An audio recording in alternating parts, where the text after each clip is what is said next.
Is your tea so cold? Did you forget to drink it? Or your coffee?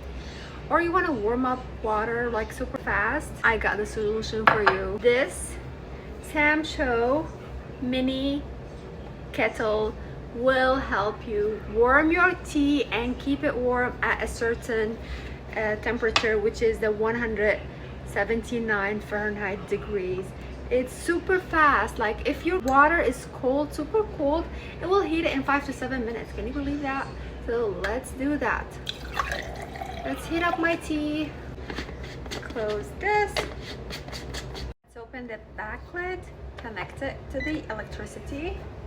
It has 120 for milk, 160 for tea, 195 for coffee, 212 for boil. So I'm going to do it at 120 and then wait.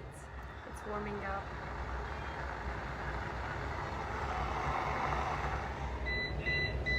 My tea is now hot and ready to be drank. I can either open this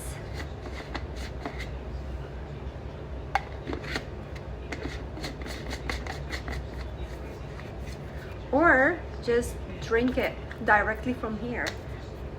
But first, let's disconnect the electricity. Thank you for watching the video.